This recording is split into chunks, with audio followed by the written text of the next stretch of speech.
Seguimos adelante en Telebuen Día, recibiendo ahora en vivo con gran gusto a Conrado Rodríguez. Es el secretario del Congreso Ideológico del Partido Colorado, un hecho, un acontecimiento, una instancia que se desarrolló y que dejó materia para analizar. Es diputado electo por la lista 15. Conrado, buen día, ¿cómo estás? Buen día, Daniel, buen día a toda la teleaudiencia. ¿La edad? 34. 34. Asumiendo esta secretaría de un Congreso ideológico, y que se me permita un exceso, parece una contradicción que un congreso ideológico de un partido de casi 200 años tenga a un joven liderando un proceso de debate ideológico. Sí, el Congreso Ideológico fue un proceso que duró un año, Exacto. ¿no? Comenzó por mayo del año 2011 y terminó por junio del 2012. Y sí, me tocó a mí poder integrar la comisión que organizaba el Congreso, y luego a través del trabajo fuimos designados el secretario del Congreso, Claro. del Congreso Ideológico. En parte fue por la confianza política de los senadores José Amorín y Tabaré Viera, que me brindaron su confianza política. Luego fue refrendado en una asamblea de nuestro sector, Ballistas de Ley, y en parte también se debió, no solamente por el tema de fomentar y abrir espacios a las nuevas generaciones, sino que también, bueno, uno se ha formado en las lides ballistas desde muy chico. La historia de las asambleas es la historia de la libertad. Lo dijo José Valle y Ordóñez. Y hay además un banner que refleja esa frase. Lo que uno se pregunta es, ¿qué resultado aportó? Y es una pregunta capciosa, si se quiere, porque lo que faltó para muchos analistas fue debate ideológico en esta campaña, con el agravante, en todo caso, que el Partido Colorado practicó una instancia de estas características. Sí, lo que pasa que en la actualidad, con la vorágine con la que se mueven las campañas políticas, los medios de comunicación, a veces hay muy poco tiempo real para poder meter y poder incluir estos puntos que me parecen totalmente necesarios y son fundamentales, porque en definitiva son la esencia a partir de las cuales nosotros podemos construir ideas y podemos construir programas.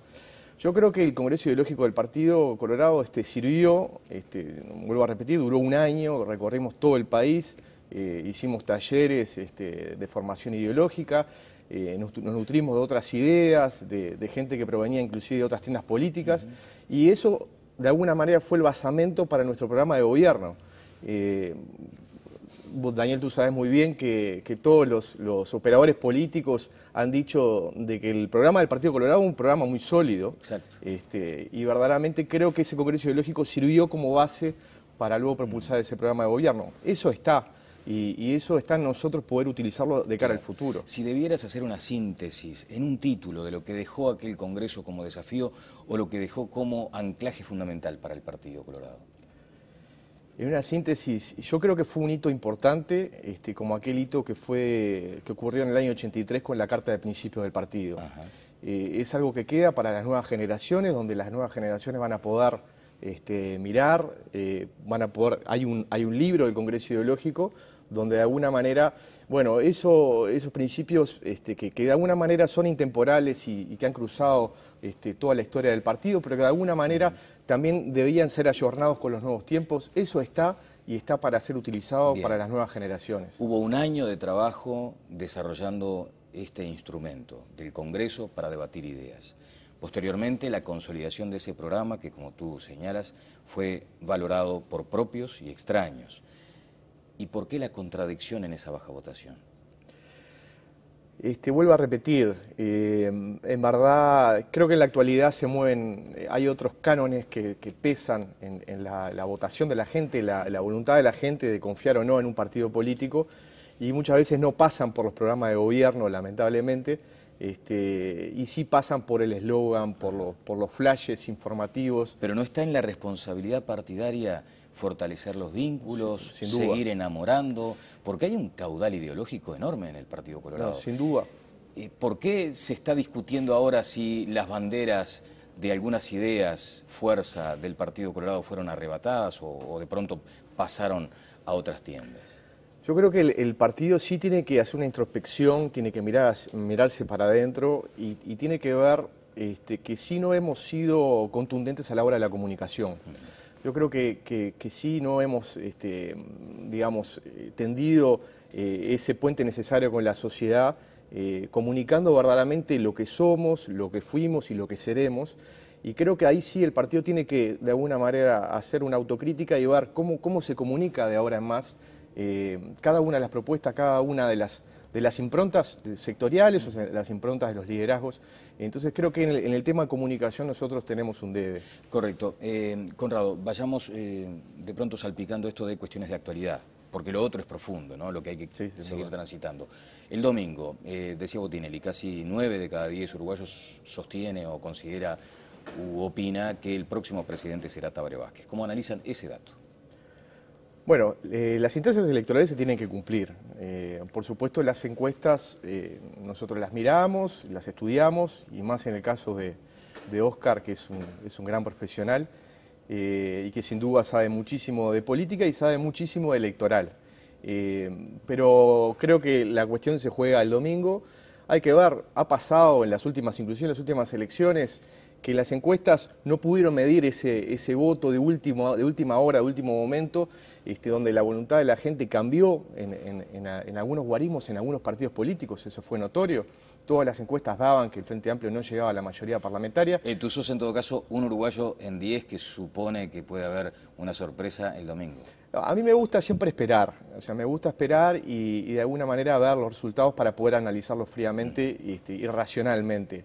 Pero en todo caso, por supuesto hay aquí dos visiones de país, hay dos liderazgos, hay dos fórmulas que están en pugna y bueno, en cualquiera de ellas sea, bueno, el rol que jugará el Partido Colorado seguramente va a ser un rol articulador. Bien, un rol articulador luego de la instancia del domingo. Sin embargo, ¿qué consideraciones te merece la actitud del Partido Colorado luego del 26 de octubre? Sobre todo por lo que vino después, un muy intenso cruce de acusaciones, la necesidad que plantearon vallistas de que se revisara hasta el liderazgo de Pedro Bordaberry, y eso seguramente disminuyó la fuerza que necesitaba la calle Pou para enfrentar este tramo de la campaña. Yo creo que el Comité Ejecutivo Nacional del partido fue contundente a la hora de su recomendación. Creo que fue al segundo lunes después de la elección. Muchos se pasaron por el arco del triunfo esa consideración. No, está bien, pero en definitiva los partidos políticos se pronuncian a través de sus órganos legítimos. Sí. Cada uno de los individuos, cada uno de los votantes, adherentes, militantes y dirigentes podemos tener nuestra opinión. Claro. Pero nosotros de alguna manera, como colectividad justamente, ese nombre marca de que la colectividad es el colectivo, y el colectivo tuvo su pronunciamiento. Le gustaran a algunos, no le gustaran a otros, pero en definitiva en el pronunciamiento lo que se estableció fue una recomendación de votar a la fórmula La Calle Pou Larrañaga, pero sí teniendo en cuenta y respetando el derecho íntimo de cada una de las personas de poder elegir su destino y poder votar a quien piensan que le hará bien al país. Pero ¿no debió existir un poco más de militancia para respaldar o para que efectivamente se tradujera en hechos bien concretos eso que señaló el Comité Ejecutivo? Bueno, pero justamente el Partido Colorado, que ha sido históricamente el Partido de la Libertad y que en esa recomendación de alguna manera asevera y asegura esa libertad y la protege para todos sus votantes y adherentes, inclusive dirigentes, los dirigentes que entendieron que tenían que ayudar de forma mucho más activa a la fórmula de La Calle Pou Larrañaga lo hicieron. De hecho, La Calle Pou estuvo los últimos días en Rivera, estuvo con el senador Tabaré Viera, en muchos departamentos dirigentes de Ballistas de Ley han acompañado a los actos de La Calle Pou. Así que eso yo no lo veo así. Yo creo, que sí hay dirigentes, adherentes y militantes que tomaron otras opciones o prefirieron no hacer una campaña activa. Pero en todo caso creo que la dirigencia principal sí fue muy contundente a la hora de decir cuál era su recomendación. Bueno, hay algunos ballistas, representantes del sector ballismo de ley, que entienden que debe interpelarse la conducción que ha hecho el señor senador Pedro Bordaberry, que ha liderado un sector pero no al partido, y que eso debe ser manifestado para que la revisión llegue cuanto antes. ¿Cuál es tu valoración sobre eso? Yo creo que sí, a partir del... El liderazgo está en duda. Pero a partir del 6 de diciembre que se eligen las nuevas autoridades del partido, sin duda tiene que haber una revisión de lo que fue la campaña. Y en principio, ¿cuál es tu opinión personal? Bueno, yo creo que, creo que hay cuestiones coyunturales y cuestiones estructurales que han jugado para la votación del partido. Sin duda, dentro de las cuestiones estructurales, lo he dicho recién, el tema de la comunicación, creo que no hemos sido finos en la comunicación, eso es notorio.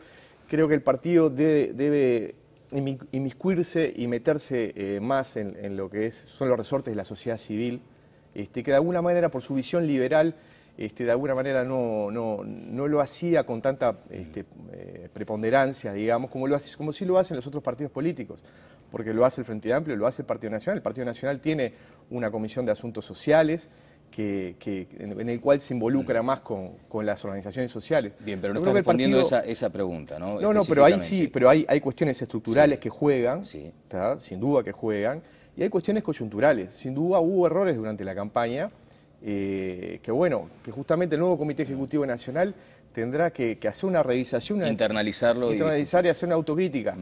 Yo creo, sin embargo, más allá de que eso es real, que nosotros tenemos que mirar hacia el futuro y tenemos que construir el futuro. Bueno, en función de esa mirada hacia el futuro es que también Bordaberry les ha reclamado y les ha dicho, bueno, no me acusen a mí de lo que ustedes no pueden lograr, señalando que el ala ballista debería haber tenido otro poder de convocatoria que no lo tuvo.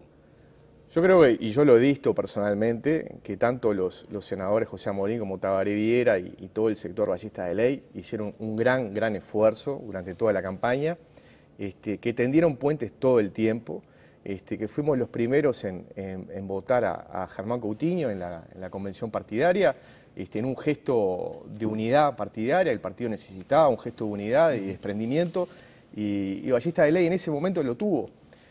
Así que creo que yo estoy conforme con lo que hizo el sector, porque realmente sacrificó mucho y trabajó muy fuertemente. Bueno, vamos a esperar luego del 6 de diciembre para hablar más en profundidad de estos temas. ¿El caso de Amado? El caso de Fernando. Era algo, me parece que su situación personal era algo que veíamos todos, que en algún momento iba a pasar un quiebre, un rompimiento. No nos sorprendió, digamos. ¿Qué valoración política se hace del hecho? No, me parece que está bien. Si Amado quiere abrir su camino, me parece correcto. Y en definitiva me parece que cada uno tiene que estar en el lugar donde se sienta cómodo. Haber dicho que fue expulsado de facto. Bueno, yo eso me parece que primero no me debería meter porque es algo que sucedió en el otro sector, en Vamos Uruguay, y me parecería que no sería justo inclusive para los compañeros del partido. Yo no viví las instancias internas del sector Vamos Uruguay, así que la verdad que no podría decir qué fue lo que verdaderamente sucedió. Bien, pero son hechos que de pronto pueden llegar a condicionar también esto del 6 de diciembre, en cuanto a que el tema va a estar también. En la votación, dices tú. En el 6 de diciembre, cuando comience este debate, eligiendo nuevas autoridades. Y seguramente... Digo por aquello de la banca, que también viene añadido. Eso es una vieja historia, sí, ¿no? Si la banca es personal o la banca es sectorial, ¿Y ¿no? tu opinión cuál es? Como diputado electo ahora, además. Sí. Yo creo que es un tema muy complejo y es un tema plenamente de conciencia personal, de cuánto uno dio para poder lograr la banca, cuánto dio el sector. También, ¿cuánto dio en términos de esfuerzo? De esfuerzo, sin duda, de militancia, de una cantidad de cosas. Es una vieja historia que ha trasvasado a todos los partidos políticos. ¿Y te animas a opinar de este caso puntual, si la banca debe permanecer en manos de Fernando Amado o del sector? Me parece que no debería opinar sobre eso. Un tema que en verdad es personal de Amado y sectorial de Vamos Uruguay. Bueno, muchas gracias, Conrado. Más adelante, en todo caso, hablaremos también de lo que parece insinuarse como un debate a largo plazo. Que el expresidente Sanguinetti haya dicho que, lejos de interpretar o de representar al vallismo, lo que encarna el Frente Amplio es el peronismo. ¿Compartes esa afirmación? Yo lo comparto en el sentido de que, y creo que ahí el doctor Sanguinetti hizo hincapié, en el sentido de que se le ha dado poder político al sindicalismo. El sindicalismo ha entrado en las esferas del poder político, inclusive del poder político partidario. Fue notorio cuando se votó la ley de responsabilidad patronal, como de alguna manera se estaba de los dos lados del mostrador.